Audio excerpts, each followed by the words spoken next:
Day of Reckoning. A Day of Reckoning. That's the most ridiculous title of an event. The Day of Reckoning. It is that one, right? I don't know. I think it must be.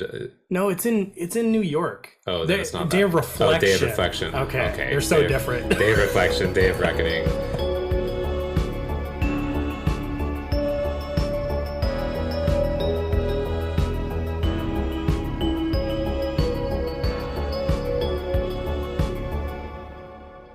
Hello again. Welcome to Grokking Points. I'm Travis. I'm Alex. Today our topic is going to be civility and patriotism. Some mix of those. You wanna talk about what we've been listening to first? I've been listening to a lot of my podcast feed is sort of heavily biased by Dave Rubin and Ben Shapiro because they post the most stuff. Like they have very active shows, whereas I listen to Sam Harris, for instance, and he only posts every week or every other week maybe. Where Shapiro's like every day. So I've been listening to a bunch of them and getting a lot of conservative takes on stuff like 4th of July, patriotism, what that means, talking about recent Supreme Court nominations and whatnot, because Justice Kennedy just announced that he was stepping down from the Supreme Court. So there's a bunch of implications there.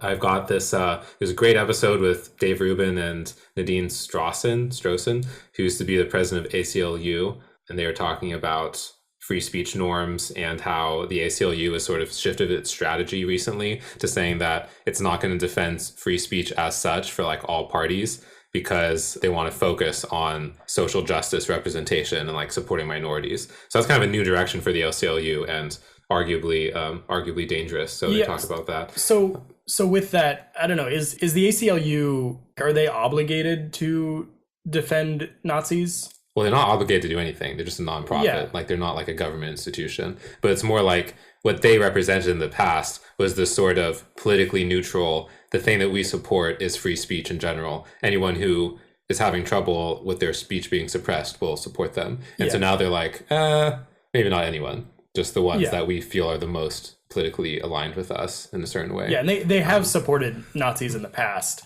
And white supremacists, KKK members, stuff like that. So, like in the abstract, though, if we could design the perfect ACLU, would it be one that uses its resources to defend Nazis, or does it like there's probably a million free speech cases that it could take before it takes a Nazi case, right? Right. So, I don't know. Is that a good use of the ACLU's resources to defend Nazis? Well, certainly. Certainly. There are trade-offs that have to be made regardless. So I don't know what ACLU's like case queuing system works out as. I mean, obviously they'll probably get like a bunch of requests for people that are seeking support from them or something. It may have to do with like how many people it is, how egregious the repression of free speech appears to be, maybe how much the people really need the support, like if they're wealthy or something like that.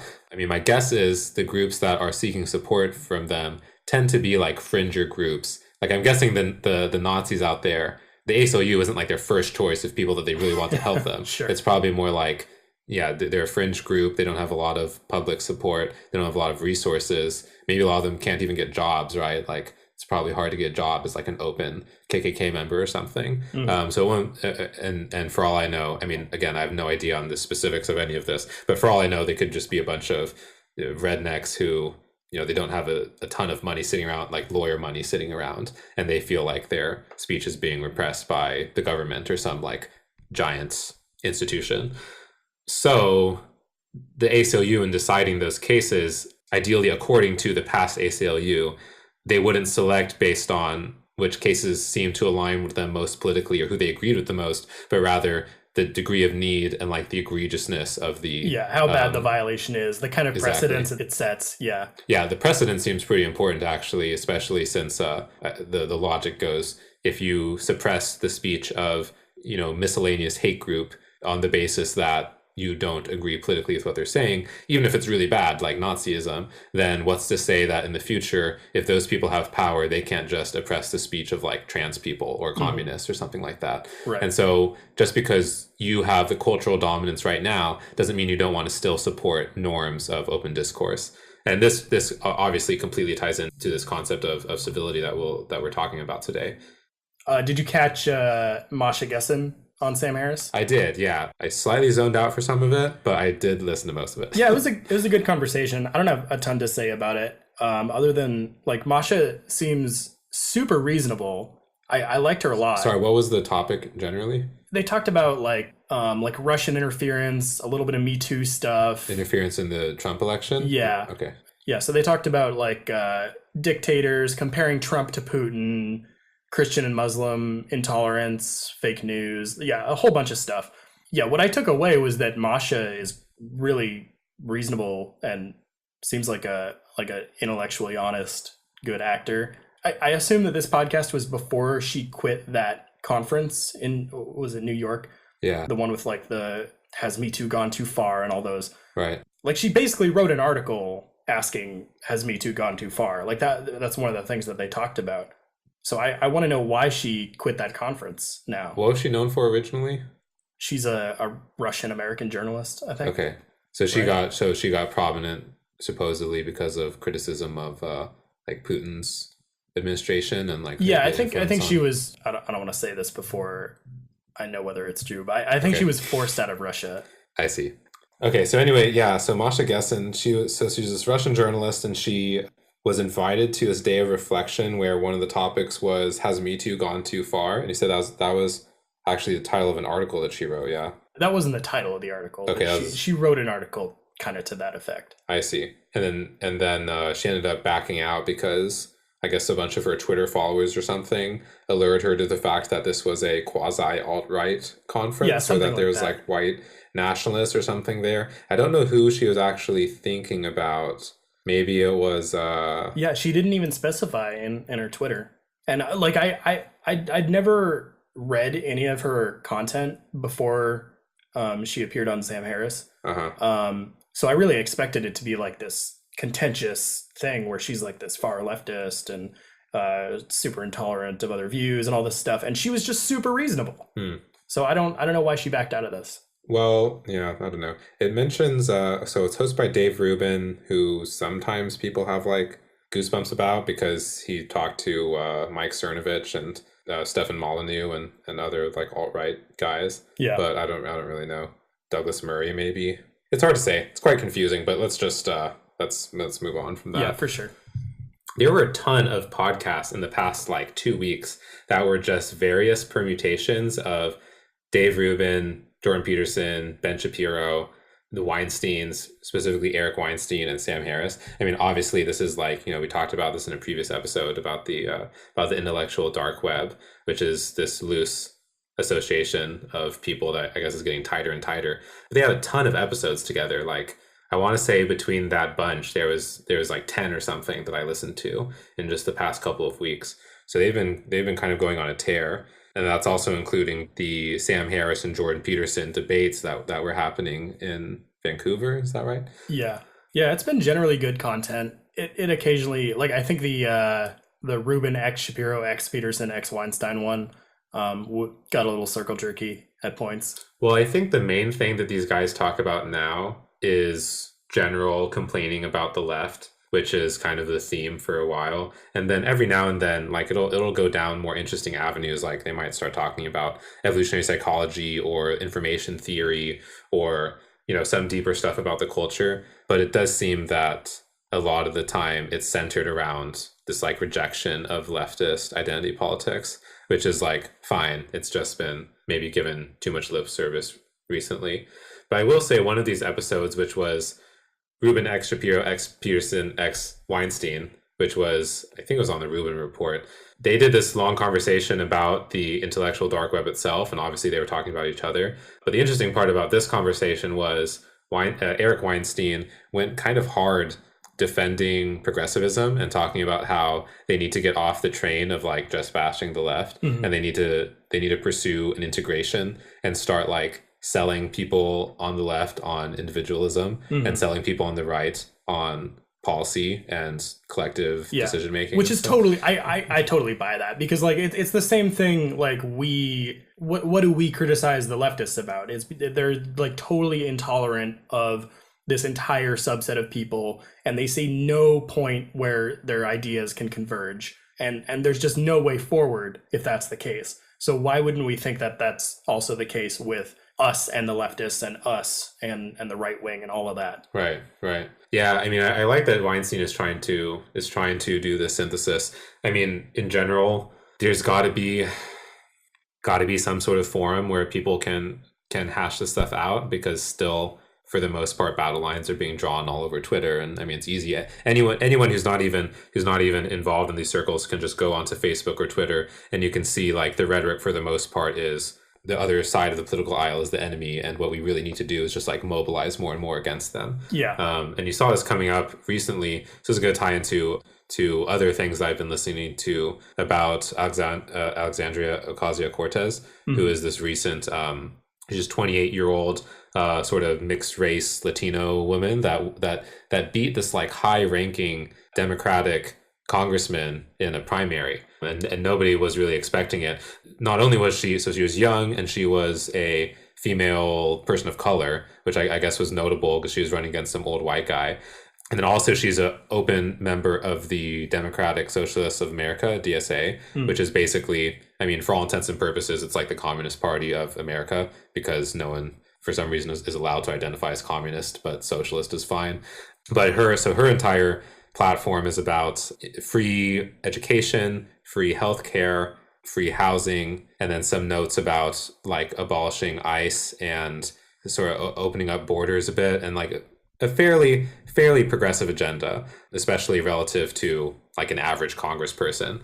And I think that for the most part, what you're observing, the reactions to this are like a ton of cheerleaders who are sort of looking at Ocasio-Cortez as the second coming of Jesus, but now brown and a woman. And like, you know, she's going to sweep in and change America for the better by, I don't know, ushering in the socialist utopia or something. And then everyone on the right side is like, this is the fall of our democracy. If she got all of the support, then in 10 years, you know, all of the university elites are just going to pile into Congress, and then freedom will be dead.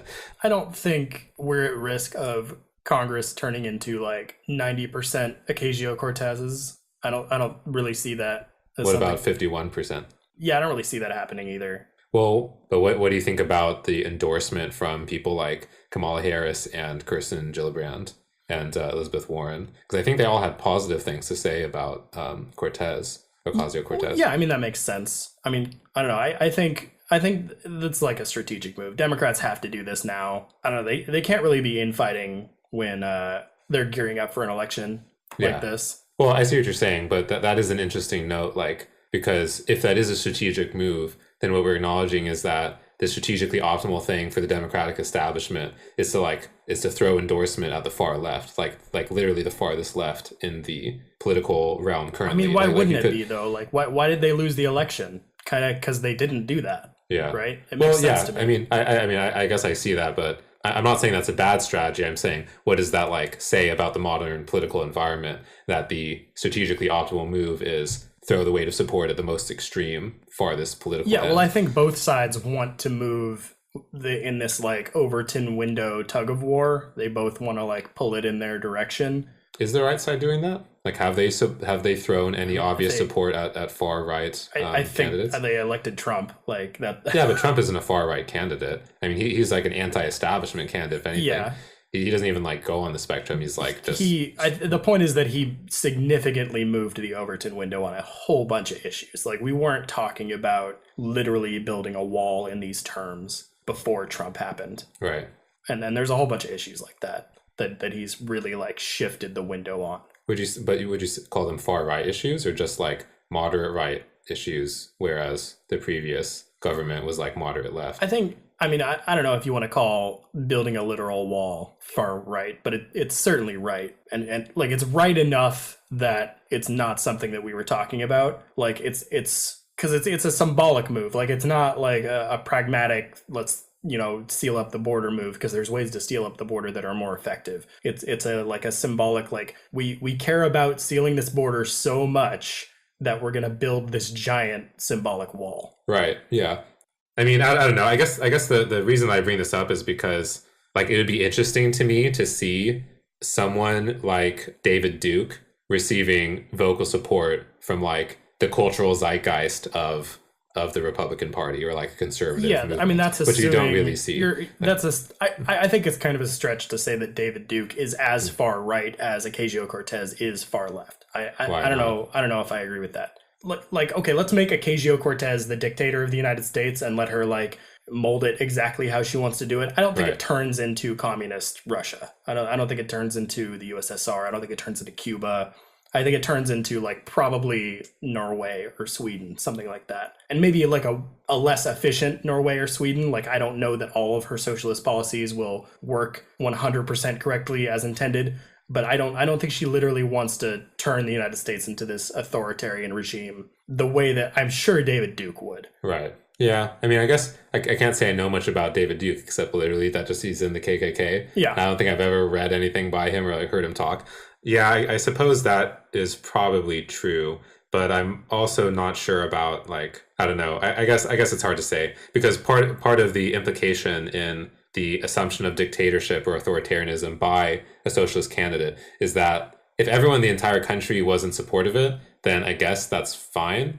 But the entire point of why it would be bad is because like take the policy of free college education. Like somebody actually has to pay for the education. So it's going to be the taxpayers. And obviously the people who want to get the education for free don't want to be the ones paying the money, or else they might as well just be paying for it. So there is always this sort of like passing the ball of like somebody else is paying for it and I'm not if it's free, or like the more, you know, the wealthier or more privileged or advantaged upper class or something. Yeah, but we've had 90% tax rates in this country before. Reagan had 90% tax rates. Like it's not like this. We're saying corporate tax rates. Yeah, so these things wouldn't be like impossible to pay for. I don't know. Maybe they would be. I'm not an economist. Well, anyway, my point is I'm not saying they'd be impossible to pay for, but if say like 49% of the country really doesn't want to pay for them, and then 51% gain power and sort of pass laws that say, by the way, it actually doesn't matter what you want. We're going to like force you to pay the taxes to support these programs. To me, that would be the concern. Because if there's like broad-based support and everyone's like, yeah, let's all agree, like we all want to pay the taxes and we all want to have these, you know, vastly expanded programs and spending over what we currently have. I don't necessarily have a problem with that. But I do have a problem if 49% of people say we want almost no taxes in a really small federal government, and the other 51% are like, well, that's too bad because we have the power and you don't. Well, are you arguing for like a flat tax? What are you saying? Well, I'm not arguing for anything. I'm arguing for balanced representation up the political hierarchy. So, for instance, if you're in a city where the people in that city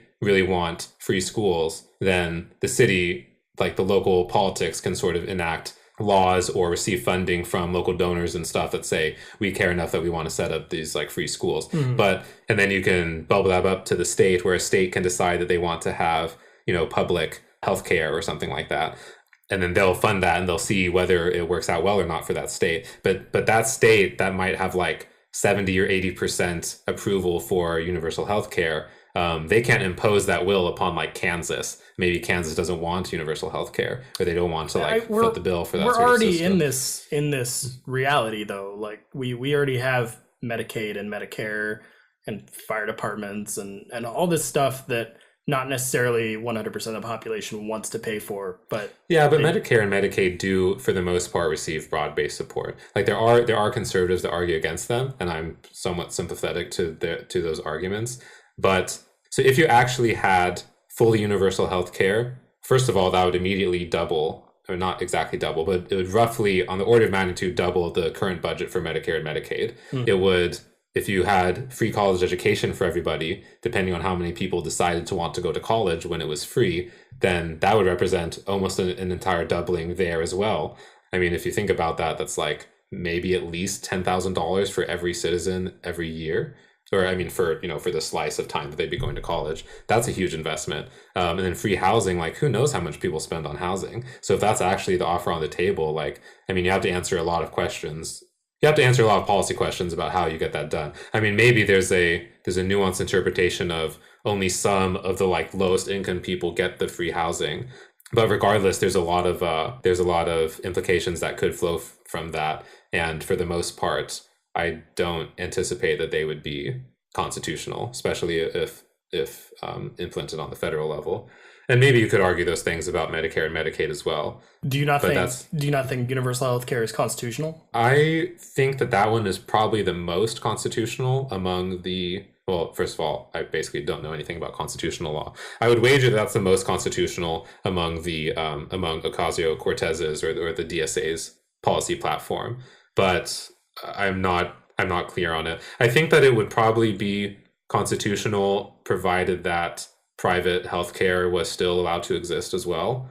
But then I guess it's not clear the degree to which you could charge for just blanket coverage for everyone. Yeah, it depends on how you want to interpret what's the Constitution line, like provide for the general welfare. Yeah, and then also what degree the states have the rights over that as opposed to the federal government. Mm-hmm. I mean, even now, like under Obamacare, each of the individual states opened up markets for healthcare, but you don't. I mean, we go to covercalifornia.org. We don't go to like the federal government's everythinghealthcare.org, right? Yeah, I mean, I really like the states' rights argument. Like let's just have these states be like these lab experiments where one state tries out universal healthcare and it works and it spreads to other states, and that works with stuff like marijuana legalization.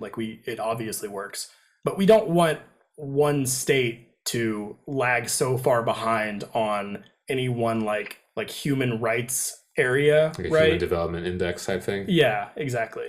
But then wouldn't you expect those states to support those policies the most?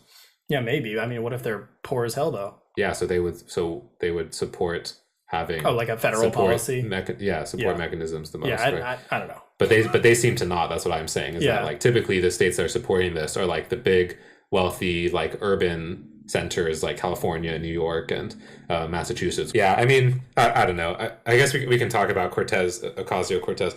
Are you supposed to say the whole name? I never know with these hyphen names.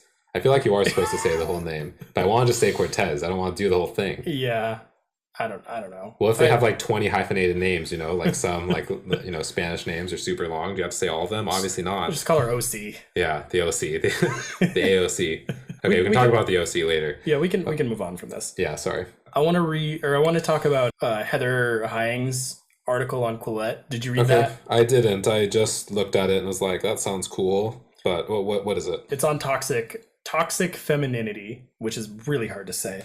Toxic femininity? Femininity? Yeah. I never thought it was hard to say, but now you're making me second guess There's myself. so many N's. Toxic femininity. Yeah, I guess so. Yeah, I keep tripping over it. I even type it and I trip over it. Like you just add an extra IN in it. Yeah. Femininity. Yeah. So her basic case is that women, especially hot young women, which is her words, have a kind of power, like a social pull, and toxic femininity is the abuse of that power. So it's like you wear heavy makeup and a low-cut top to work, and then you yell at your coworkers for looking at you or making a comment or whatever it is. And that's basically all she says.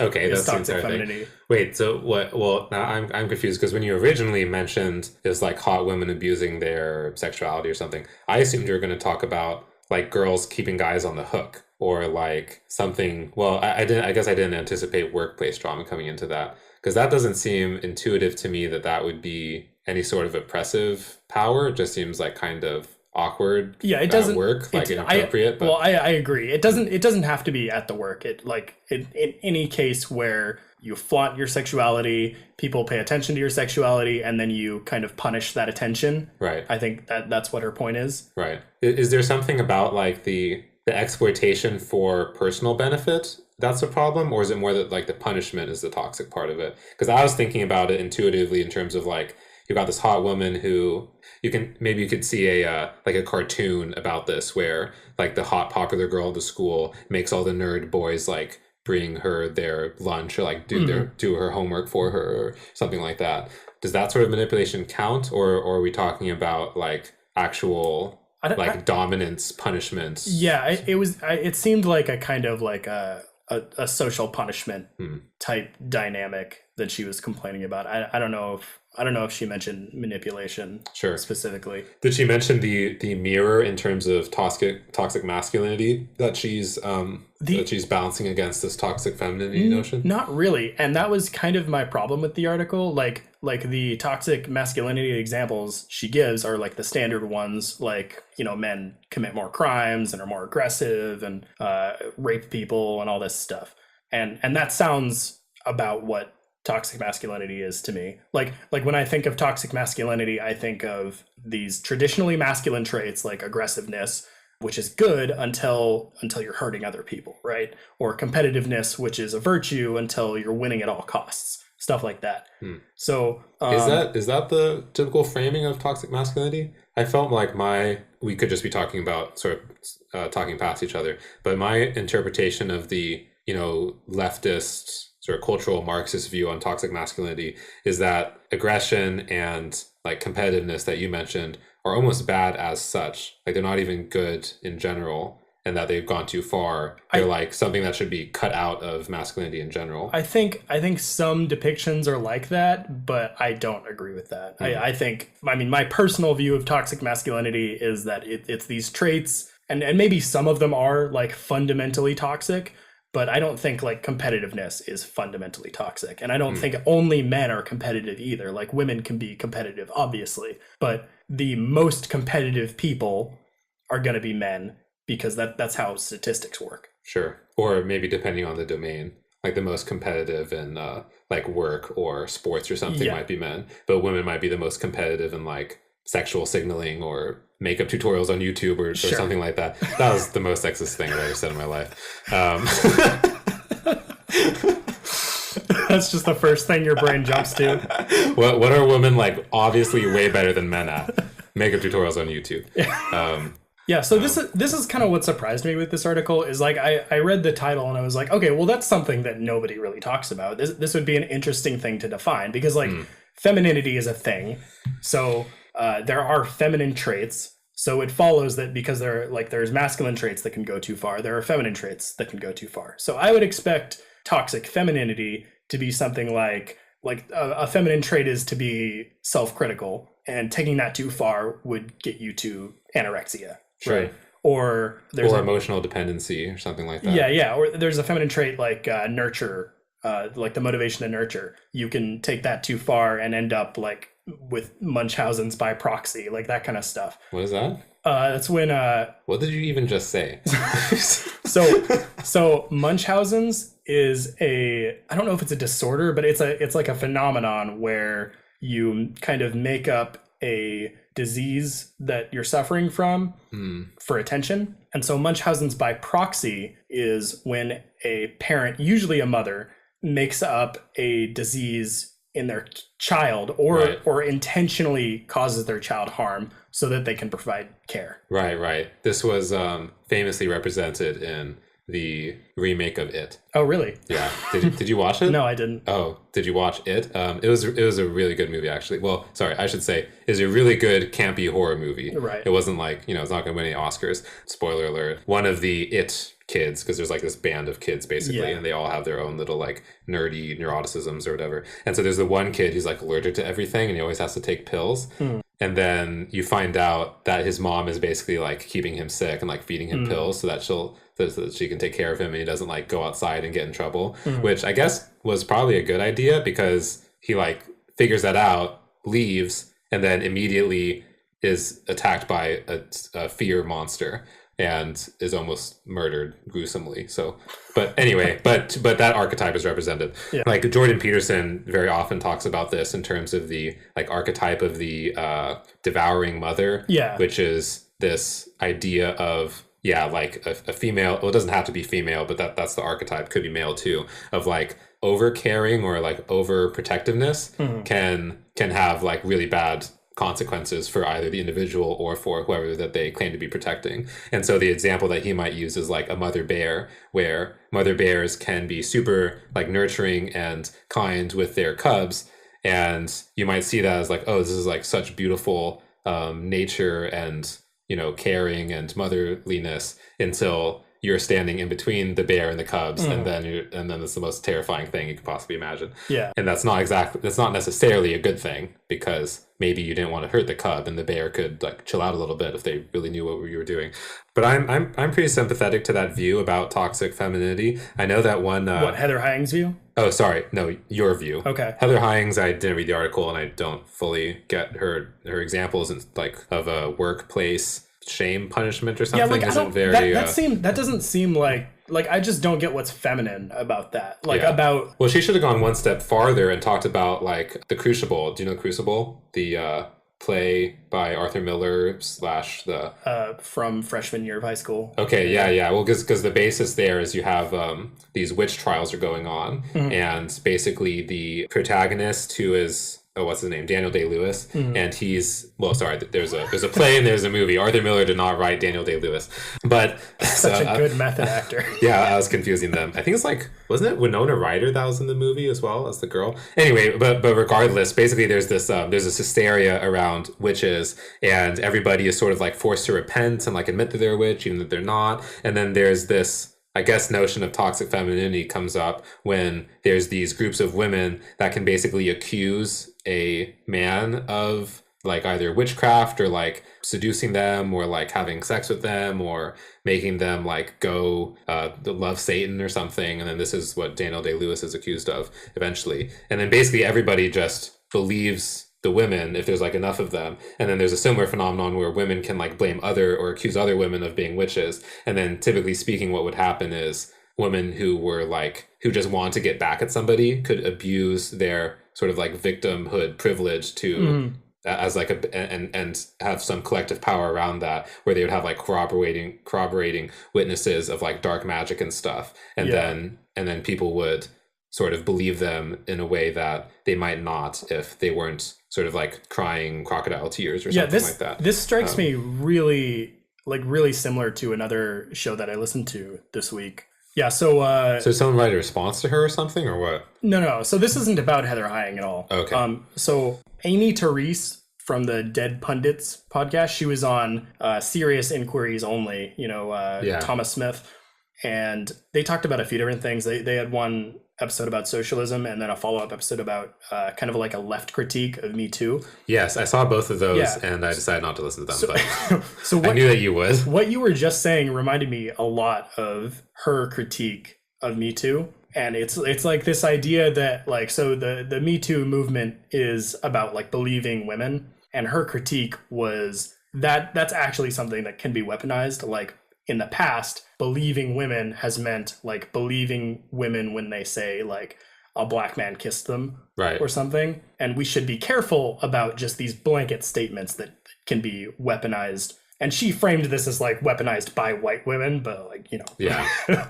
Well, I mean, the idea is that could be weaponized by whoever holds any sort of political sway. So it could be the white woman, or it could just be like the most hot girl in the classroom, or like the alpha. Is there an alpha equivalent for women? Because you would still call it the alpha. Are there female wolves in the pack? The alpha dynamic isn't actually a thing in wolves. We don't have to go down that road. Okay, but that's been highly debunked. Okay, well, whatever.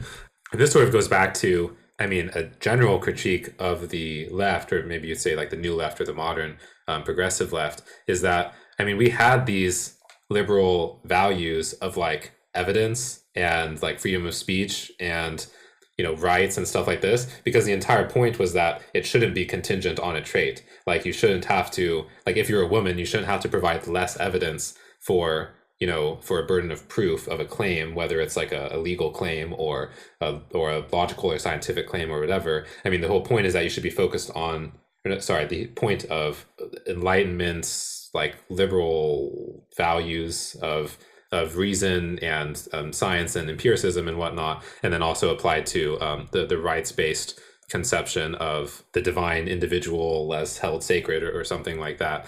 The idea is that it shouldn't really matter what your characteristics are, and so it doesn't really make sense that you should believe women in a way that you shouldn't believe men necessarily. Yeah, I mean that wasn't context independent anyway. That wasn't like the claim of the Me Too movement necessarily. Maybe it was the claim of some people within it, but I would say it was a fairly big claim. It wasn't like the thing that made Me Too happen is that sexual assault was actually happening. So I'm not like denying that that's a problem or that it exists. But certainly there was like a very, at the least, a vocal minority, but at most like the mainstream view was that if a woman accuses a man of sexual harassment, to doubt the woman's claim is some mild form of sexism or oppressive patriarchalness. Yeah, I mean, but my point is that the claim is not that we should be believing women because they're women. It's that we weren't believing women before in a way that we were believing men. Like you think women, so? I don't know if I think so, but sorry, yeah, that's the claim. Yeah, I mean, it would make sense given that there was so much assault going on. Like, I mean, I didn't know that there was this much assault going on. I think most people didn't realize how big this was. So I don't know that if like the inverse was true, if we wouldn't be believing men about the same thing. But I think that's like the general leftist claim is like we weren't believing women and now we're believing women. Yeah, I think it's so hard to say because our media environment has just like shifted so quickly and in a unprecedented way. Because we know I'm not going to talk about the statistics of assaults because I don't know them quite well enough, but I do know that in most ways that you can measure crime or pretty much anything bad happening, like disease or children dying or famine or insert X bad thing, almost everything is going down for the most part. And this counts crime, and I'm pretty sure it would count sexual assault in the US, but not 100% on that. And I think it's more like a couple of things have happened. One is there's either better reporting or better, easier access to people of information of cases where things like this have happened. It's more like culturally salient because everyone is sort of plugged into the media environment, and the hot button topics can get bubbled up right to your screen immediately. Like as soon as there's a shooting anywhere, like almost everyone in America knows if there's more than 3 victims or whatever's the definition of a mass shooting. And another thing that's happened is the definitions of sexual assault themselves have expanded. And not to say that's a bad thing necessarily, but maybe before, the only thing that was rape was like a penis penetrating a vagina to orgasm or something. Yeah. And then gradually that has changed so that now you might, coerced oral sex might count as rape in a way that it previously wasn't, or like digital penetration might count. And then similarly, the definition of assault might be broadened so that before, or even now, there's a technical legal definition of assault that is in some ways very different. Like a lot of people will swap in the definition of harassment for assault and be like, oh, that guy assaulted me, but it was actually harassment. Or you'll say that guy harassed me, but actually he just winked at you in a conference room once or something. And then it's very hard to really, again, not to say that any of those things are good, but to say when you're strictly looking at trends, it's hard to tease out exactly the degree to which things are getting worse or better. And I would be pretty confident, like putting money on the fact that things are getting better, like almost across the board. Yeah, but what does that mean? Like, I mean, they're getting better. Like less rape and sexual assault. Yeah, but they're getting better in part thanks to the Me Too movement, right? Well, I don't think they've gotten noticeably better in the last 9 months or whenever the hashtag started trending. You don't think that there's like CEOs shaking in their boots, like? Oh, I'm sure that has happened. Sorry. I was talking about sexual assault as like a general phenomenon. In terms of like institutional people in positions of power committing assault, right? I agree that that's definitely. But like the rapists hiding behind bushes haven't really changed their ways.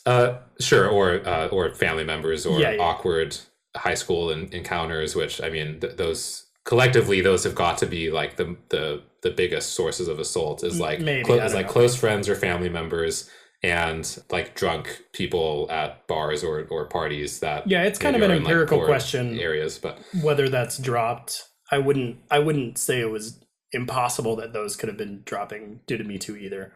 To bring this like to walk this back to Heather Heying, like I don't know whether Heather Heying would think that this kind of like victim privilege, I guess, like whatever you want to call it, like being believed, like abusing that power. I don't know if she would put that in like the scope of toxic femininity, but even if she did, like I don't know what's especially feminine about that either. Like I just don't know what's especially feminine about any of these things that she's talking about. If you want to go to the article, we can look at like that's just the tagline. There's a good like summary of Well, specifically, yeah, we can do that. But specifically, when you say you're not sure it's feminine about it, I mean, the idea of if you're looking at like sort of fundamental or archetypical or quintessential differences between men and women, if you believe those exist.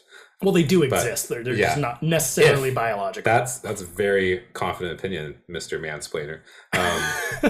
But if you had if you're going to boil that down like to just the most basic like biological facts, there's like the physical phenotypes, like women have boobs and men don't or something, and then you can talk about bone structure and whatnot.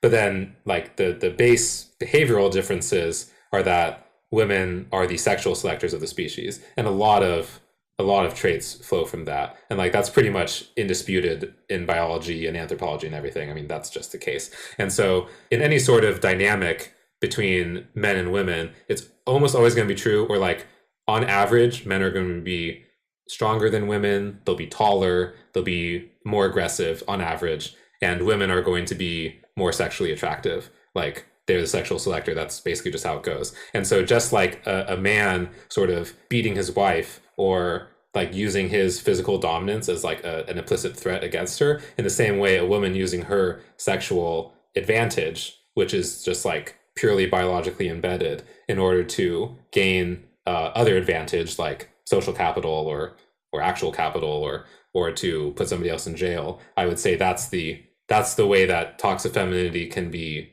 feminine and not just toxic, if that makes sense. Yeah, I could see that. I think maybe she's captured some of what toxic femininity could be, but I agree that like I don't think that like her examples about like the workplace or whatever. I don't necessarily. Well, like so for example, say that you had like a really really hot guy, and he was like, everyone knows he's hot. He's like super fit. He's got like a nice poof or something, Yeah. and some like girl in the office goes up to her and like puts her arm on his shoulder and is like, "Oh, have you been working out?" If he said, "Oh, like that's really creepy. This woman is harassing me," I don't think you'd get a lot of sympathy. People wouldn't be like piling on, being like, "Oh, believe the man." Like, this is toxic behavior on the part of the woman, or is creating an unsafe work environment. Maybe you could see that, but for the most part, that would be sort of like a forced rationalist external perspective on the situation, and probably that's not the social dynamics that you would see play out. Whereas if you flip those situations and you have an attractive woman that's getting like physically touched and hit on by a male coworker, she could very both justifiably and effectively sort of say, "Hey, this is not cool, and look at what this creepy guy is doing." And she probably gets some sympathy from especially protective men in the office, or social justice inclined people, or even just an average like Christian mom or something would probably see that as creepy. I mean, I guess my problem is that I don't necessarily think that any like behavior or interaction that women engage in more than men has to be feminine just by the fact that women engage. Well, yeah, but I'm not saying that she engages in it more in this example. I'm saying that she has a certain social power where she can get away with it. Like that's something that is sort of okay for the sexual selector of the species. Like it's not like any of us really rationally decided that. That's just the emergent property of the social dynamics. Yeah. Yeah. So I don't know if have you seen this "How Can She Slap" video? No. You know "How Can She Slap"? No. Oh, you have to watch this right now. Isha, Okay, so this is it's like an Indian dating show or something, and so she's like cussing this guy out by being ugly. Let's just watch it. So if you can't hear this, so she slapped him in the face basically for no reason. He slapped her back, like basically the exact same. How can you slap? And then now like every Indian man in the building has now just like piled on top of this guy, and they're like kicking the shit out of him.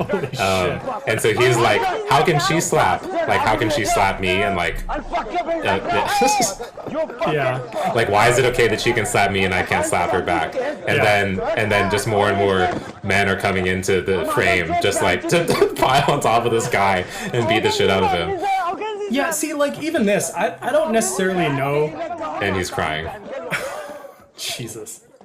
I don't necessarily know that even this is like toxic femininity, because like, yeah, she's abusing her like social standing, but that's not like a feminine thing to do. She's just abusing her social standing that she happens to have because she's a woman. But why? But then like her behavior is explicitly masculine. Well, maybe, but I would argue that in this scenario, the slapping doesn't actually matter at all. What matters is the social dynamics around the slapping. Yeah. She could have also like painted his nails or something. But the point is that, I mean, okay, I'm not trying to be sexist, I promise.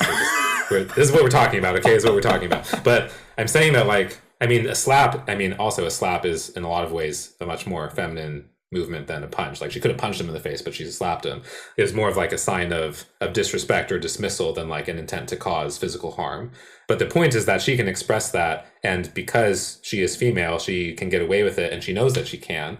And that is like, if you don't call that femininity, feminine is like literally the adjective to describe that which is associated with females. So maybe you could call it something else, but like, I feel like that is embedded in the concept of toxic femininity. It doesn't necessarily have to include a feminine, like, dominant personality trait. It could include any sort of situation where they have power in the social dynamics. In the same way that, like, if you're in a boardroom with like 20 guys and then one female, and the female tries to like bring up a point. You're using female as a noun. As opposed to So woman? you said like 20 guys and one female? Yeah. That's it. Okay, 20 males and one female, 20 men and one woman. I guess I should have said 20 guys and one girl. But that doesn't sound right, because girl makes it sound young. Gal? Well, guy makes it sound young. Like, no, guy is just like a generic. Okay, well, I mean, I would have used guys to refer to women too, because I usually use it as a gender neutral. Okay, anyway, 20 men and one woman. Say you have 20 men and one woman in a boardroom, and they're sort of like arguing about stuff or something, and where they're like making different points, and then like a woman makes a point, and then a guy sort of like ignores her, and then, or like makes the same point again 5 minutes later, and everyone like claps. Oh, that's like an amazing point, guy. And she's like, what the fuck? I just made that point 5 minutes ago. But I wouldn't say like that's not like a masculine trait, like to sort of like dismiss someone and not pay attention to their opinions. Women can do that equally too. But a lot of people would say, oh, that's like toxic masculinity, because these guys sort of are in a bros club with each like other. Social clique. Yeah. Okay, and they sort of like implicitly devalue the opinion of women in that group. I get that example. I do think there's a difference though. Like there's some distinction here. I don't know what the distinction is. I mean, personally, I don't really like the terms toxic masculinity or toxic femininity. I'm a fan of like toxic behavior.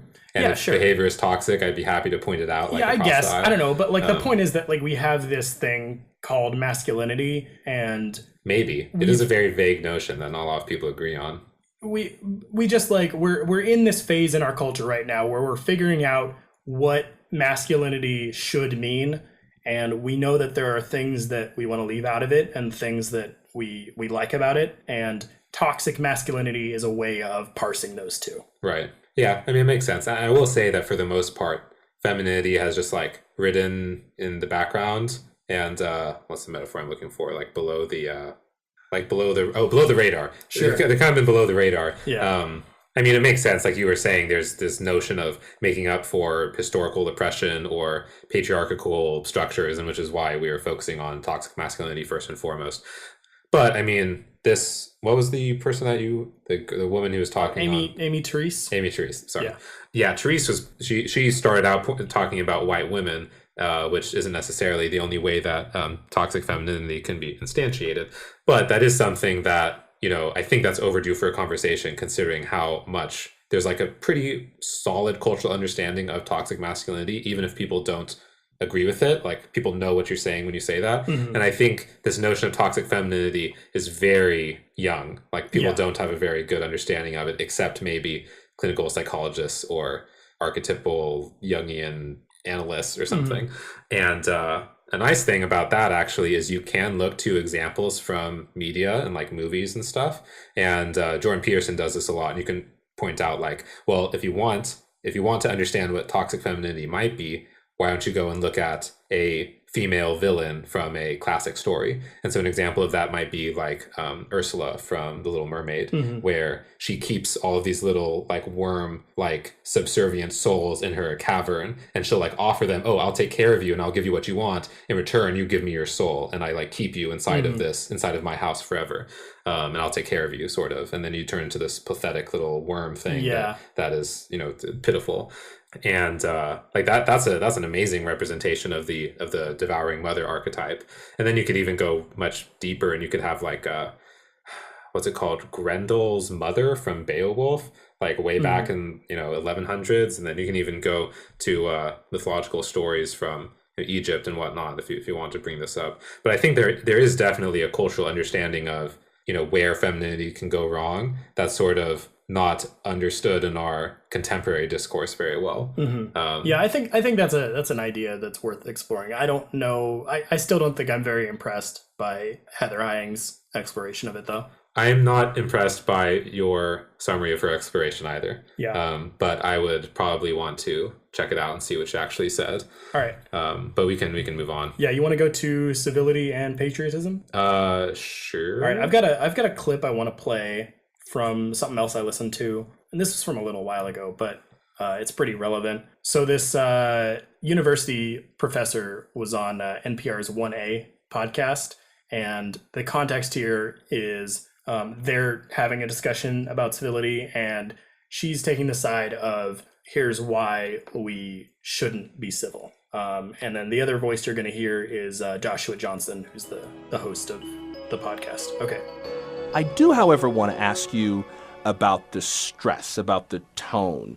It's this idea that if you're not stressed out, you're not paying attention. This may sound like a really facile question, and I'm not trying to ask a stupid question, but does stressing out help?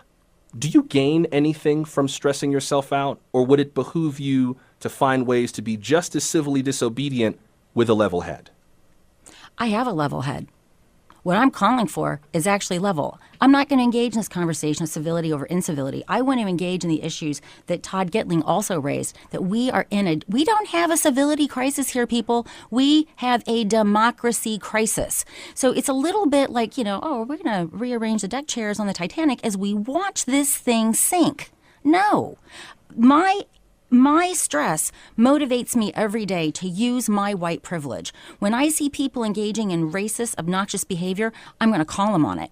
My stress is what keeps me going. It's what keeps me alert. It's what keeps my eye on the real prize, which isn't this bogus discussion of should we be nice to people that are literally ripping children out of the arms of infants out of the arms of their mothers? That's not the debate. Folks, we need to be debating how do we get our country into a democracy? How do we get those reforms that make us a democracy when we are confronting a system that is stacked and a political party that knows exactly what it's doing, the GOP?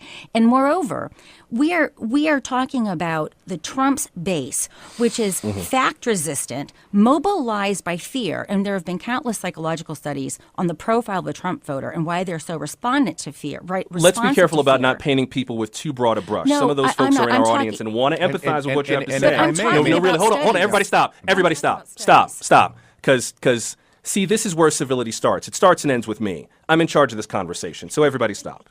Let's be careful about painting anyone with a broad brush. I totally understand the anger that you bring to this. I hear your frustration. Do not categorize people that broadly. I don't think it helps. And I think a lot of those folks are in our audience, and I'm trying to be an advocate. I'm trying to hear you, but I'm trying to make sure we advocate for everybody in our audience. So just, you're skirting up to a line, Christine. I just need you to pull back a little. Do you hear me? Yeah, so... Okay. Wait, so who was that guy that chimed in at the end? Was that the host? That was the host, too. Okay. Yeah, so... okay. Yeah, so she... There's a lot in there. Yeah, so I think he was pretty correct to shut that down when it went into, the psychological profiles of the Trump voter and how...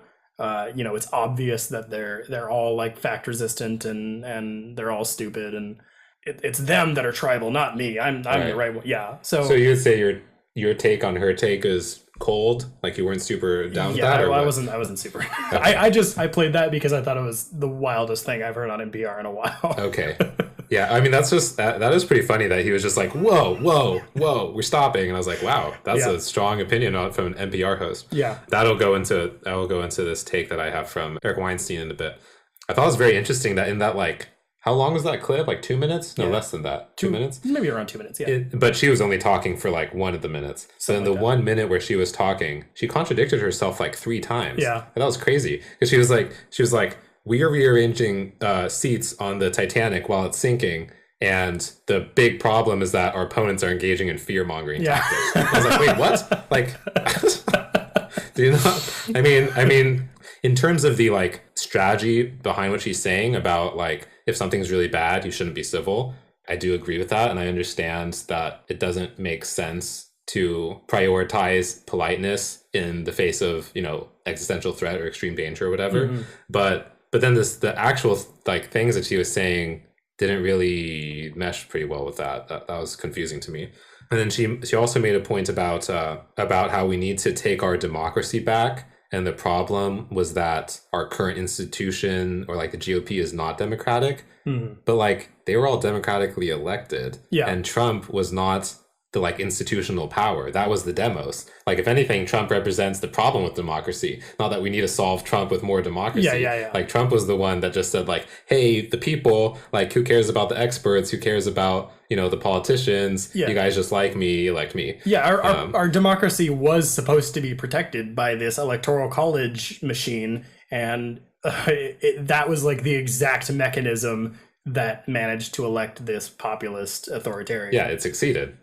Trump is the success of democracy, basically. And that really, that's just very interesting to me that her intuition about that was like, Trump is anti-democratic and we need to like beat him with like mobilization. Well, I could see how he is anti-democratic, but his office, like his attainment of the office, is not anti-democratic. Exactly. That I assume because she wasn't really talking about his like conservative policies. It sounded like she was more talking about what he represented culturally, and I mean maybe she was talking about the policies, but anyway, that seems a little bit confused to me. So was that one of your 3 takes? No, that was just a fun thing to kick us off. But yeah, let's get into we've each got some Twitter takes. Or other takes. And what does it take? Does that mean something? I like know what you mean when you say it's it. It's like a small little, perspective in a box. And like I can hand you this little box and you can open it up and be like, oh, that's a perspective. That's a take. I'll take it. This is a perspective I can wear like a hat and like try it on, see how it feels, see how the world looks from this angle. That's a great metaphor. Oh, thank you. So, did you just like come up with that, or did you have that in your head? Right off the top. Well done. Okay. Right off the top of my hat. Okay. So. All right. So we've each got 3 takes, and one of them is one that we like, one is one we don't like, and then the third is one we're not sure about. So this is all about the topic of civility, right? Yeah, it's kind of in the range of like patriotism and civility. If it's somewhere in that area. Like we'll try to parse like what patriotism is and what civility is and what's useful about those concepts, We haven't talked much about 4th of July yet, so maybe we should. I like mentioned that earlier, and then we just haven't really. Yeah, hopefully we'll get in there. I don't know if I have any like explicitly patriotism. Most of mine are about civility. Do you want to go first? Okay. Oh, so you're gonna guess. I'm gonna give you a take, and you're gonna guess what it was, right? What you think about it? Yeah. So this is an exchange that I found on Twitter between Dave Rubin and Eric Weinstein. Mm-hmm. So Eric Weinstein's is the take that I'm referencing, but I'll give the context. So Dave Rubin tweets, "Perhaps civility, more than anything else, has been the key to intellectual dark web success. Joe Rogan's podcast is absurdly massive. Jordan Peterson selling out theaters all over the country. Sam Harris treating his audience and opponents with respect. Brett and Eric Weinstein," and then he goes on. He's basically just talking about how all these different people talk to each other respectfully and civilly, and they might disagree on politics or something, but they don't come to blows. And then so Eric Weinstein responds to this in praise of civility tweet. And he says, "I disagree. Civility is important precisely because of the importance of incivility when it finally comes from civil people." And then he goes on and he says, "Civility is a tool. I agree with Rubin that offering civility and reason when others are chasing utopian fever dreams is powerful, but I will not wed myself to civility. If one announces that the proper place for a sword is in its sheath, rattling it has no power." Well, I really like that take, so I'm going to assume that you like it. Yeah, this is something that I liked. I actually liked both of their takes. I like Rubin's too. For whatever, I'm not a huge Rubin fan, but whenever he talks about the dark web, I think he generally makes sense. I like most of his takes on that. Sure. I mean, he's basically saying here that, Dave fostered this community. If you didn't listen to our dark web, our intellectual dark web podcast, you're not sure what it's about. It's basically like this loose association of intellectuals and philosophers and scholars and pundits that are talking about stuff that is not super acceptable by the mainstream, but is also not super controversial. It's mostly talking about classical liberalism and principles of individuality and freedom of speech.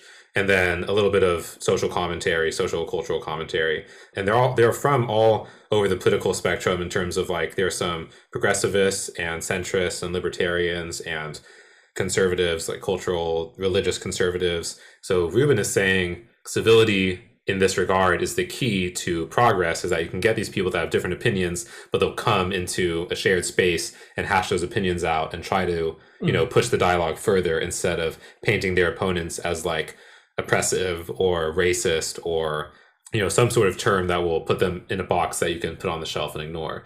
And then, Weinstein is responding saying, civility might be good in this case, but it's not unmitigated good. It can only be good if there's some sort of threat underlying it, which is that if people like break the rules or if they are, threatening your civil society, you need to be able to be uncivil in quelling that, I suppose. And so he's talking about that, like, maybe the analogy is political power being the sword and then the sheath is like respectable discourse or something that you'll engage with. Yeah, and you just got to know when to pull the sword out. Right. So I suppose this is similar to the example that you played about like rearranging chairs on the Titanic or something, where he's saying that there are dire circumstances where it's very important to be uncivil. And so in that case, that guy, the host of the 1A podcast, who is like, whoa, like stop, I'm going to control the situation. He was kind of not being civil there. He wasn't like letting her have her say. He was shutting her down, but it was in the service of, so he sort of unsheathed his sword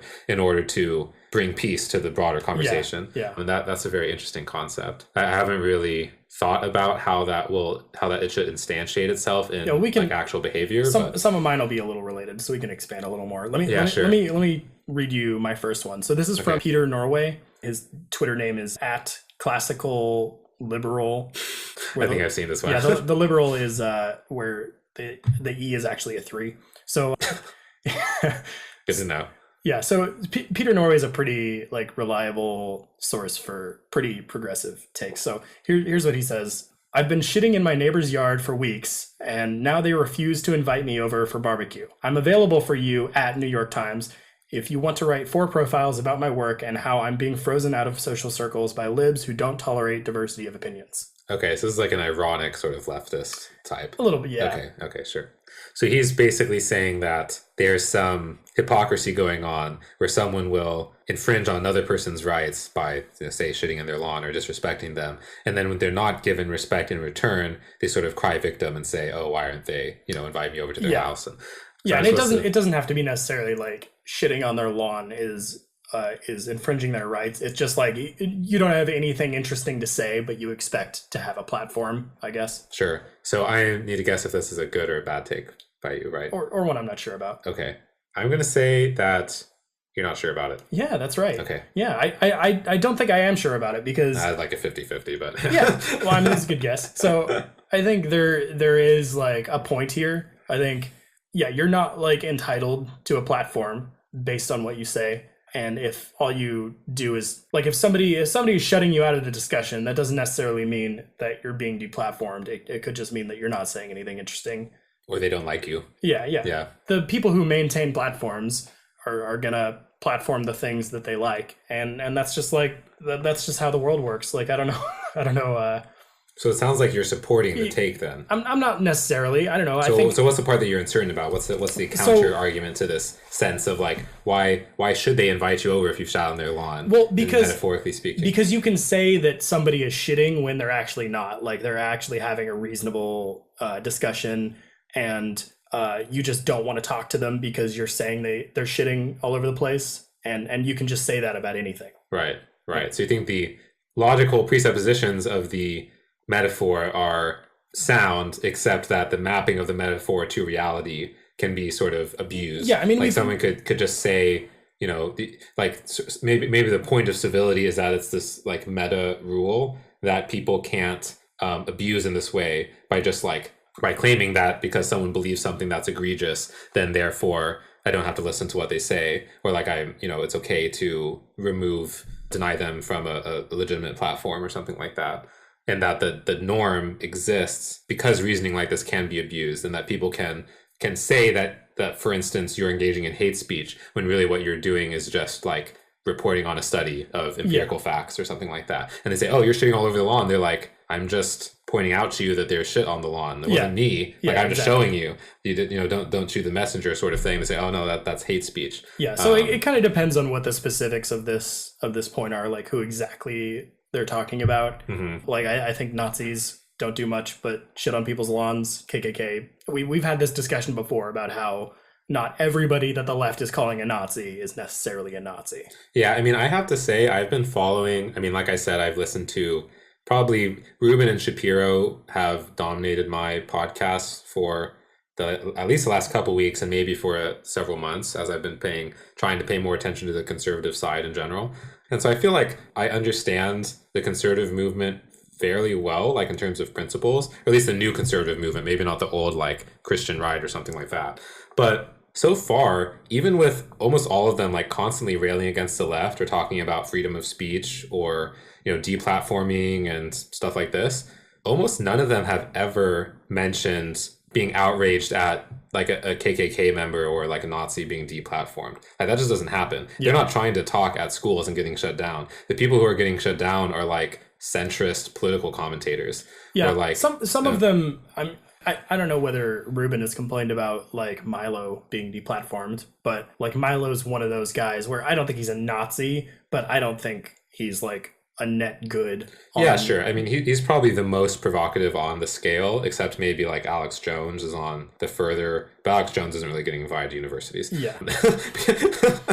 even the trolls are like, we don't really want that guy around. I would go to that conference. Like Alex Jones at Berkeley. Just watch him stand at the podium and yell at Berkeley students for an hour about interdimensional child molesters. Yeah, and the Berkeley College Republicans are like, this wasn't worth it. Yeah. We should have just gotten David Duke. Yeah. Like, fuck this guy. Where's Richard Spencer? Like, I'll take that. Yeah, I mean, I'm just saying that like even in fairly conservative circles that are specifically concerned with shutting down free speech and like regressive leftism and whatever, they don't complain about not having enough vocal representation from like far right or Nazis or KKK or something like that. So it's not like they're advocating for protection of free speech across the board. They're saying like reasonable mainstream opinions should not be deplatformed. Like, or especially if it's like 50% of the country buys into some opinion, then the other 50% shouldn't just shut them out, like for their own benefit. Like you're missing out on what 50% of your universe believes, and like you're just. It's like you're gathering a data set and you just like arbitrarily throw out. You're just intentionally plugging your ears, which isn't helpful for anybody. Right, exactly. And even if the claim is true that these are really like dangerous ideologies that are spreading, or that like a ton of people have, or that this is like an oppressive, like a dominant structure of beliefs or ideas or whatever, then that's an even better reason to try and understand it. Like if you really think it's so terrible, then the fact that you couldn't like explain the views of Ben Shapiro when asked, but you still think he shouldn't be able to talk. It's like, what are the things he shouldn't be able to say if you don't even know what it is? This is like what's so frustrating about the left for me right now is like I just want to like shake them. Like you're right about stuff. You're right about a ton of stuff. You can follow the line of logic to find out why you're right about it. And you don't have to just like depend on this power dynamic and say we're right because we're stronger. Like you're actually logically correct about a ton of stuff. Yeah. Well, and then that's the thing is that if there's anything that their arguments don't stand up to reason, now there's nothing for it to stand up to because they basically will just support it. Like, and that, I mean, that could happen with anybody. We're just talking about the leftists, but I mean, I think that's definitely a common notion of like, oh, we need a safe space. We need to like not be faced with ideas that, aggress upon us or will like make our, minority population feel unwelcome or something like that. And then, in the extreme cases, obviously you don't want someone, a literal KKK member standing on a podium, just like yelling epithets and, throwing torches and stuff. But I mean, sometimes people are just literally explaining scientific data about like sex differences in personality traits or something. Yeah. And then the perception is, oh, well, we might be in a psychology class about personality, but we certainly can't say that there's sex differences because all the women in the class will just like feel deeply anxious and insecure that entire time, and the men won't, although their personality traits are exactly the same. I don't know, it just doesn't really make a lot of sense to me. But you can listen to a billion other podcasts about free speech to get that sentiment. Okay, so this take, I can't read it because it's something I listened to on a podcast, but Ben Shapiro had a special episode on 4th of July, and it's sort of like a roundtable discussion with him and the other showrunners, and they also brought in Jordan Peterson, and they kind of had a circle jerky conversation about American conservatism and how the left has gone wrong and stuff. But specifically regarding civility, they discussed this notion of how America was founded on certain liberal principles, like classically liberal principles, not like modern progressive principles. And they're also Christian, Judeo-Christian principles about, the divine individual and rights, and how these rights exist outside of the government, and the government exists only to protect those rights. The rights don't come from the government. So the idea is you can't just they were complaining about how the left will use progressive jurisprudence to try and write additional laws into the books that will give people rights, where it's like, no, people already had rights. Like, you don't have a right to healthcare under God. You just have a right to not be, axe murdered, basically, or to be, to have your individuality and your free pursuits of your own will to be respected and not infringed upon. But you don't have an entitlement to someone else to give you a surgery for cancer or something. The conservative notion here is that there's this previous version of American rights that started at the founding, and that people that are seeking to sort of radically change the current system through socialist revolution or through smashing the patriarchy or something maybe less explosive than that, but any sort of radical change that does away with this notion of liberty and natural rights and freedom from government tyranny, that just the left is just crazy. They have gone too far in the deep end of radical progressivism or cultural Marxism or identity politics or something like that. And we've strayed from this notion of the divine individual. And I guess as far as they're concerned, they brought up this polling about, because it was 4th of July, they brought up these poll numbers about how Democrats now, only 37% or something of Democrats will say in a poll that they approve of America, or that they they consider themselves patriotic or something, whereas conservatives are overwhelmingly patriotic, 70 to 80%, and that there's a trend where conservatives remain patriotic regardless of who is in government. So even if they hate Obama and Obama's the president and the Congress is, Democrat and they're passing Obamacare and stuff, they still say that they love America. Whereas the Democrats will love America when Democrats are in office, and then when Republicans are in office, they say America's in trouble, or they're not patriotic, or they don't like it. Mm-hmm. And so I think there is this implication of civility, which is regardless of who's in political power or what the cultural zeitgeist is at the time, you've got to have fundamental respect for your fellow man and your country and the principles that represents. And that the idea of fighting to overturn that, if it's not embedded within that framework, it's immoral or should be looked down upon. Incivility, I suppose, or anti-Americanism or being unpatriotic should be looked down upon. And if you want to improve the country, that should be within the framework of really believing in the principles of the country and that it can be better, instead of thinking that it's fundamentally oppressive and must be torn down or turned into something else. Sorry, that was kind of a long thing, but do you think I was a take that I disliked or was uncertain about? Well, yeah. So I'm gonna assume that was your uncertain. So yeah, sure. So yeah, I mean, I think the question is where is the line on that? Because we've both agreed that we don't want to be rearranging deck chairs in the Titanic, but when do we know that we're on the Titanic? Well, I would like to rearrange deck chairs on the Titanic if it's not sinking. Yeah. Okay. So there is an empirical question there of is it actually sinking or not? Optimal deck chair. Right. Can we just avoid the iceberg? Can we put the deck chair at the observation deck where you could see the icebergs coming and just sit some people there? Put all the deck chairs on the left side so we move the center of gravity. That's what they should have done. Yeah, right? If only they had some engineers on that damn Titanic. What was the thing that you were going to share a take? Yeah. So my next one.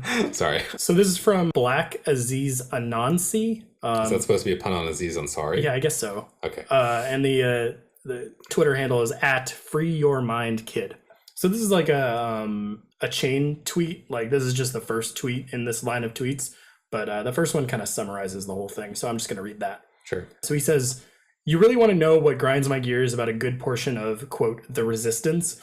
We are literally in the early stages of ethnic cleansing, yet people are urging that we play chess against an opponent that has flipped the board over and set the house on fire."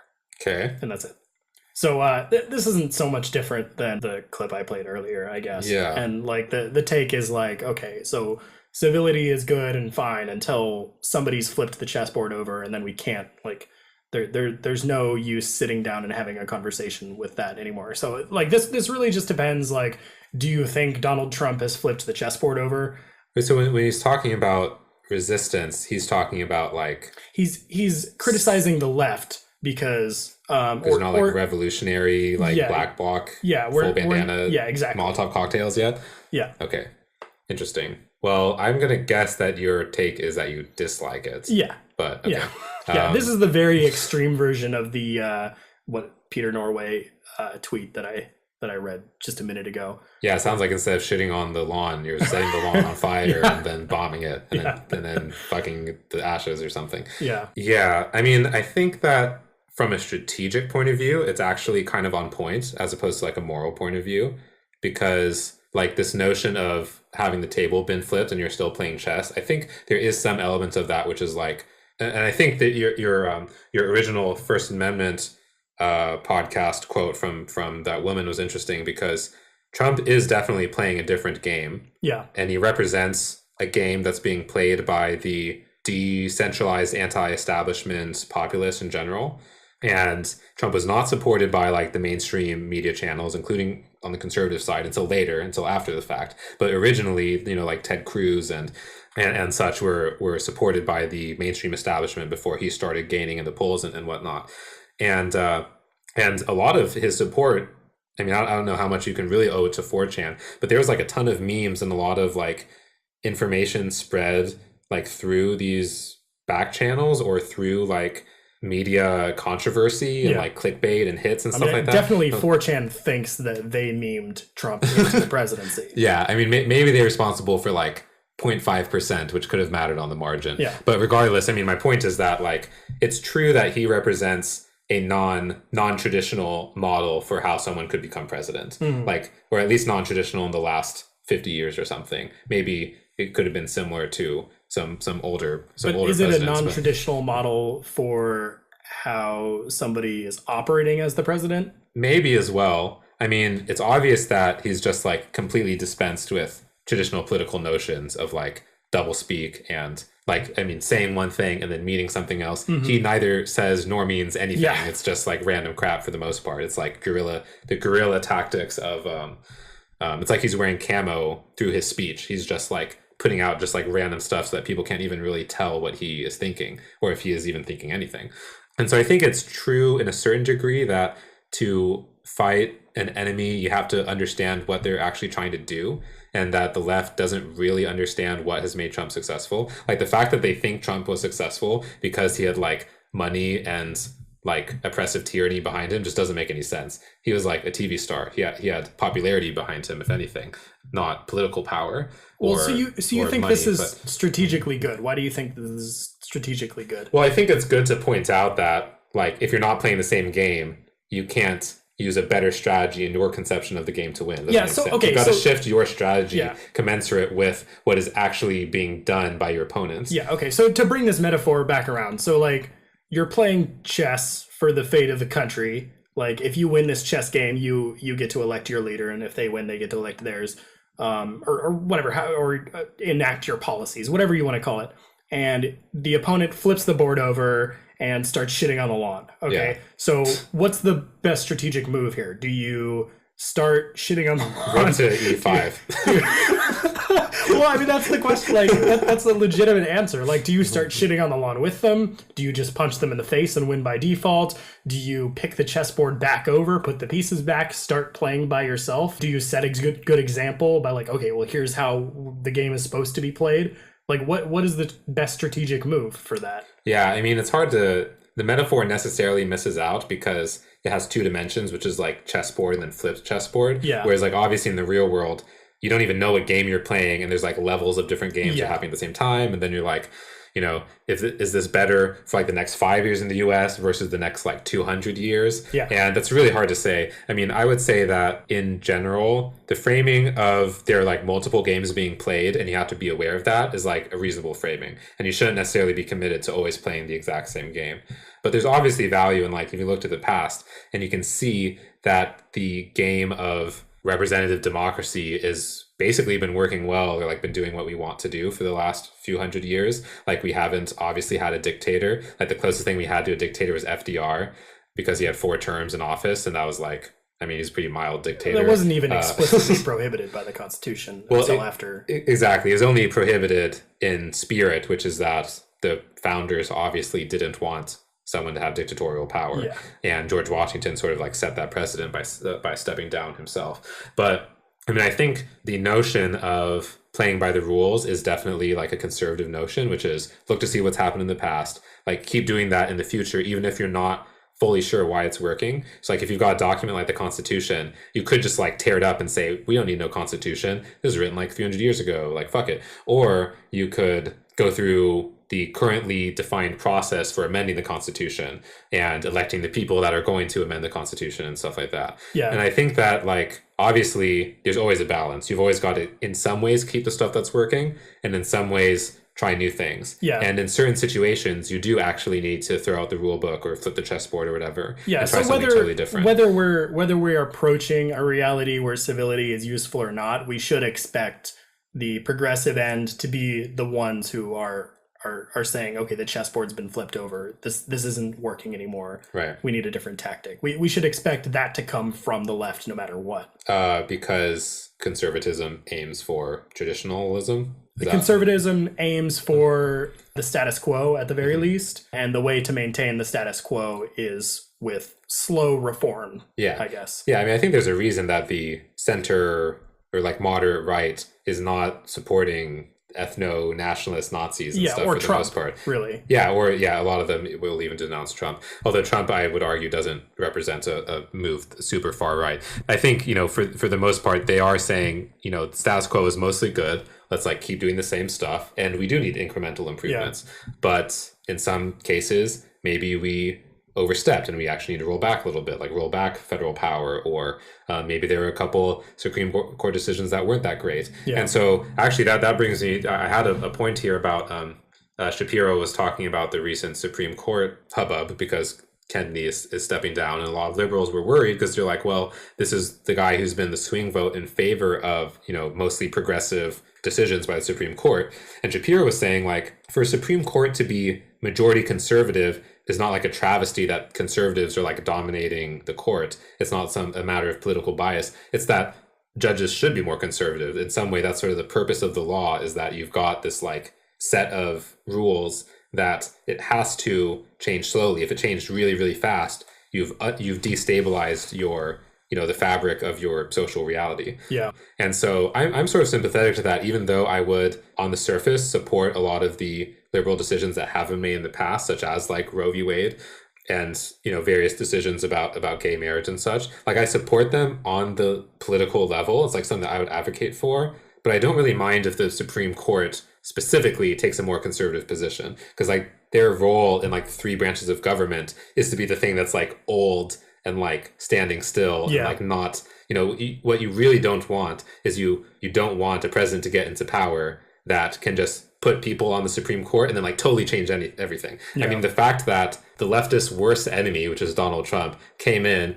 and had this like disproportionate amount of power relative to other presidents to place seats on the Supreme Court, and what he placed was like, let's just do the same old shit over and over again. Yeah. Like, that's a miracle. Could be. It could have been way worse. Yeah, because like there's nothing stopping him from appointing Nazi justices. Yeah. And I guess the left's opinion is that like Thomas and Scalia are Nazi or were Nazi justices. But I mean, for the most part, they were like, this is what the text says. It's been working. Let's keep doing it. Like, it's not like some sort of radical, let's throw out all the black people, send them back to Africa sort of notion. Yeah. I mean, that's a charitable take. Like, you could say like they're kind of mind reading the founders in like what they think their interpretation of the the Constitution was. But like we don't need to go deep into that. Well, sure, but regardless, it's not like the Supreme Court has ever like had any like extreme backward movement in time. For the most part, they're like they do move forward slowly in terms of like progressive policies, and they sometimes pull back a little bit, but pretty much don't ever.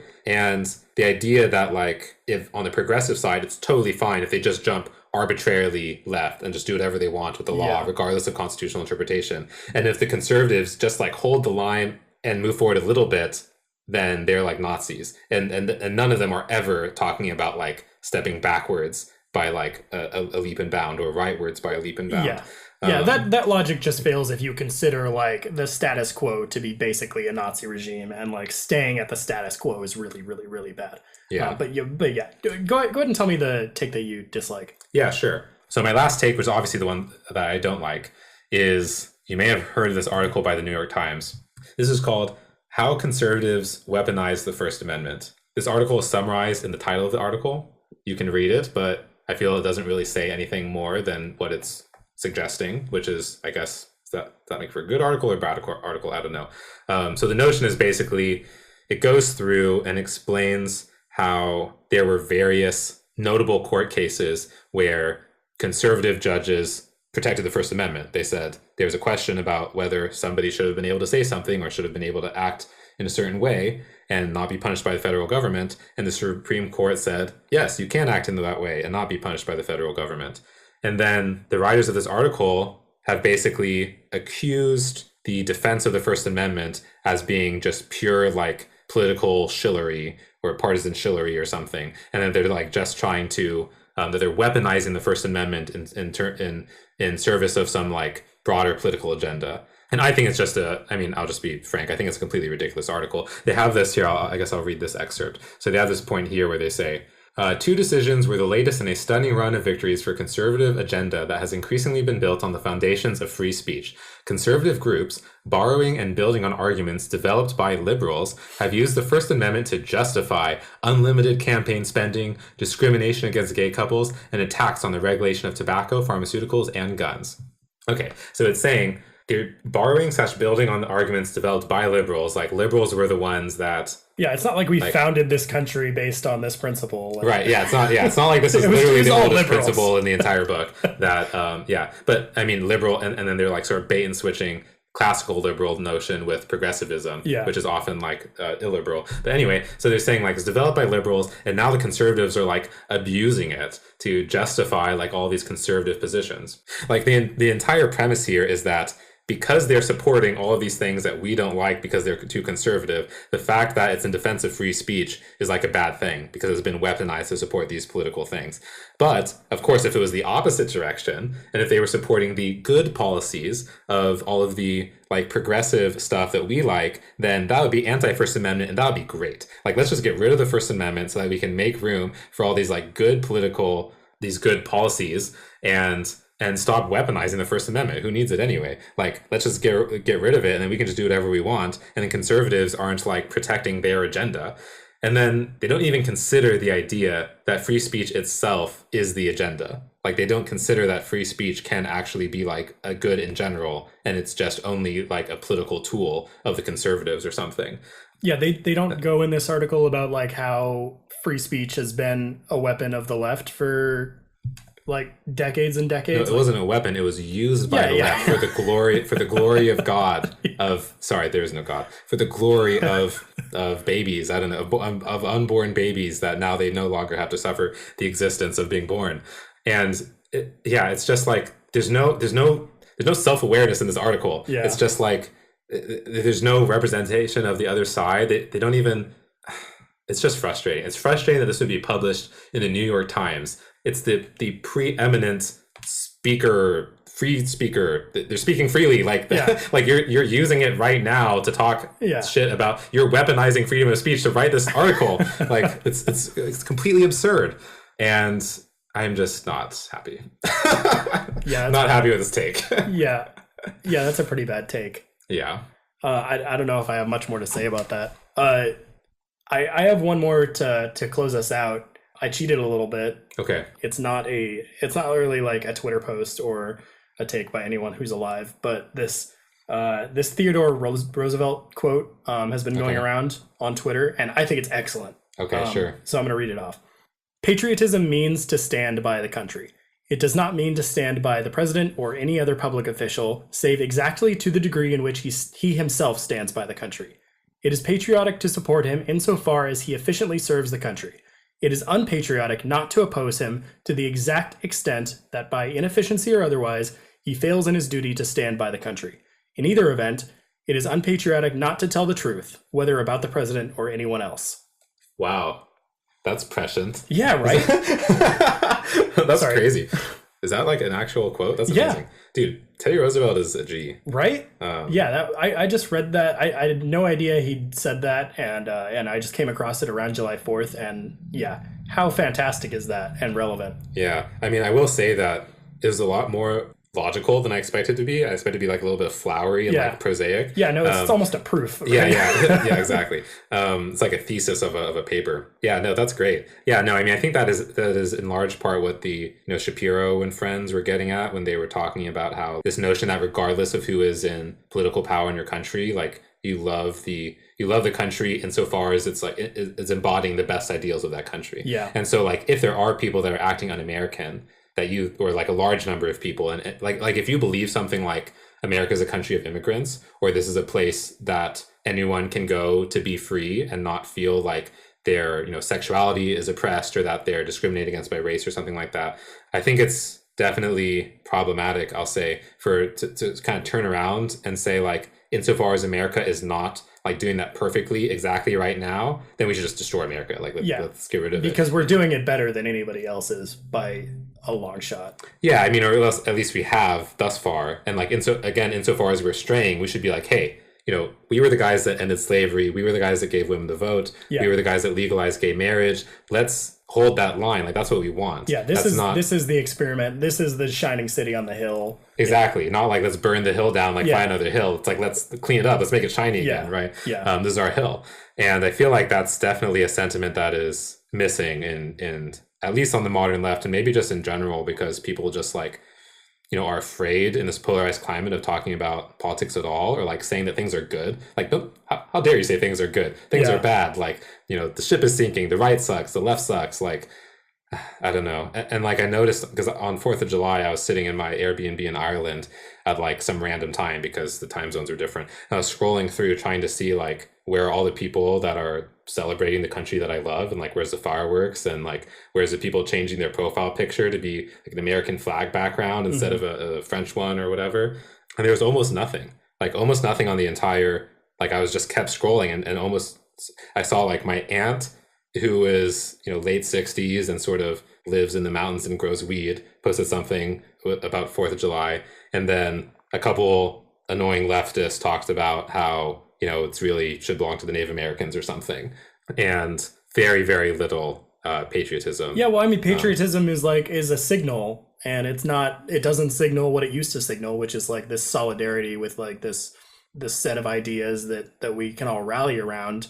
It now signals like I'm okay with what's happening. Whatever. Right. Anything bad has happened, I'm justifying it by saying that I love America. Yeah. It's like I love my mom, therefore when she cheated on her boyfriend when she was 19, that means I support cheating or something. Or like, and she was addicted to cigarettes 15 years ago, so I endorse smoking because I love my mom. It's like, that's not how it works. Yeah, it's ridiculous.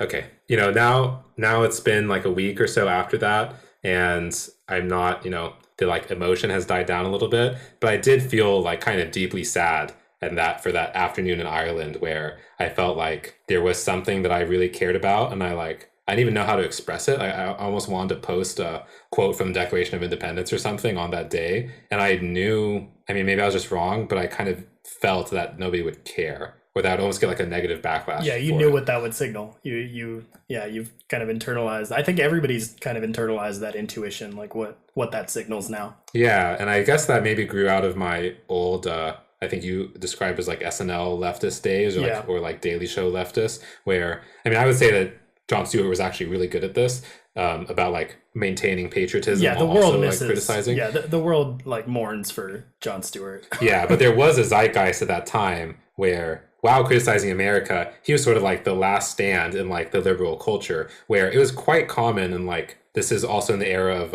like Fahrenheit 9/11, like Michael Moore and stuff like that, where there's pretty strong cultural anti-American sentiment on the left. Yeah. And I think that persists now. And it's like almost paradoxical. Like you're in America and this group of you is like literally part of America, and you're almost saying like you hate yourself by imputing America as such, because you're like living, like you still go and you like buy the lattes and you drive on the roads and stuff.